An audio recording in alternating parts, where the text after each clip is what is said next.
city. I get pretty excited. A once-in-a-lifetime opportunity and something that each girl dreams of growing up. Ooh, it's going to start next Thursday on the last week. We need to win this game and head on to the Oklahoma City, Oklahoma next Thursday. Well, yes, we'll head on to the Oklahoma City, Oklahoma next week. And, yeah. As we welcome you into Sunflower Saturday in Gainesville. Welcome back to the KDC Hall Presley Stadium for the Gainesville Regional. What's the stake? Well, our Florida Gators are got one win away to win this game to head on to the Oklahoma City, Oklahoma. But if Georgia wins this game, then that means we will go on game 3. It's going to be happening tomorrow. But unfortunately, I'm not going to be able to watch it tomorrow because... And if you go back to yesterday, the Gators had their opportunities. They left 9 on base in game 1. As Corby Otis lines this one sharp and foul. Yeah, it's not that the opportunities weren't there. You hear this all the time. This is a game of momentum, a game of timely hitting, and a game of efficient pitching. And I think in 2 of those areas, the pitching and the timely hitting, we just did not see Georgia come with those 2 cylinders of their game. But there were times where momentum felt like it was in their orbit, in their dugout.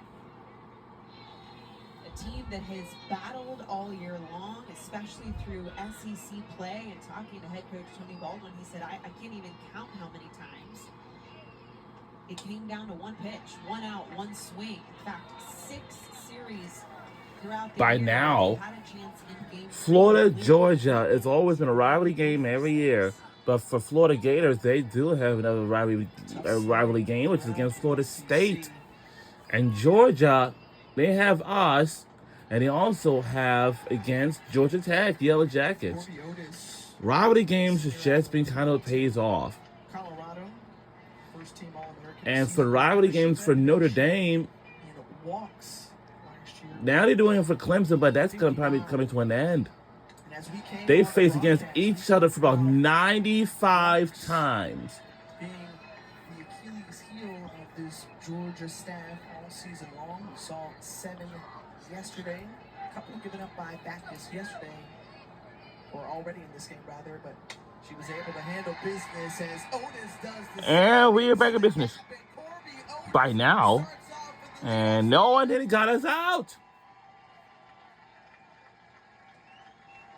We have some great fans here today. Last inning, bases loaded situation. Gave up a couple of walks, but then also Lily Backus coming up with back-to-back strikeouts to get out of the gym. Such a big response from this lefty. The fact that she was worked into quite a jam. Bases loaded, had less than 2 outs, and found a way to get herself out of it. Mind you, a tough strike zone that she was trying to pitch through. Tight on the corners, a lot of the off-speed curveballs that were not landing in her favor. She gave a leadoff bunt single to Kendra Falvey back in the first. Now Otis aboard with a double in scoring position for Kinley Cahalan.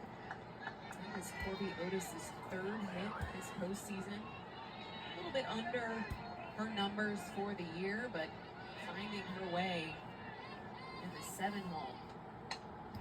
And another good hit. This one sliced into left field, and Cahalan is retired.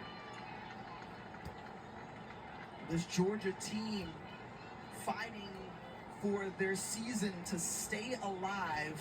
They've got to win today to try to push to a game 3 tomorrow. When you look at the percentages, 80% of the time, the winners of game 1 move on to the Women's College World Series. They're hoping to be in that 20% here. But if you look at the history between these two teams. Overall, head-to-head, Florida has the advantage. And on the postseason stage, a little bit different story.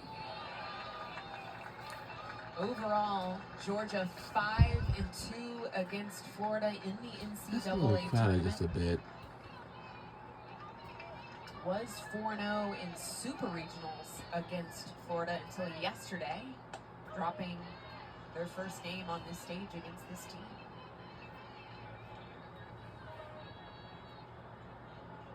The resiliency of this team and the familiarity between these two teams creates all the more drama as Riley Holtorf fouls that one back, transferred over from Washington in the offseason, and has immediately inserted herself into this on the ground lineup. Shortstop looks for the pitch, goes up, chases, and a third strikeout for Lily Backus. I will tell you, the 3 strikeouts that Lily Backus These trains are has just had, being like, it has been decisive broken swings down from every Florida. time. There have not been a second guess or a check swing from the Gators. I mean, it is big commitment at the plate, and she is getting just under those barrels. Really great movement from this lefty. Back to the top of the order. Look out! First pitch swing. Hit the... And then Moore Williams can't make a No, I can't do it. And so the Gators It looks like Georgia's trying to give up a bit. that single from We have some great runners fans here at the today corners now on this campus of the University of Florida, and for the Gators. Can they capitalize here? Kinder was 1 for 4. and even from my favorite famous campus of all times is the University of Georgia. Pressure on the infield. This game is just going to be so onto everything. Oh, wow. Story at first, and that ends the inning. A couple of more. But this is the mid of the second inning so far. So now, The occasion of getting out of the inning. so we will tune to them now on ESPN right now. Change on right after we're done here.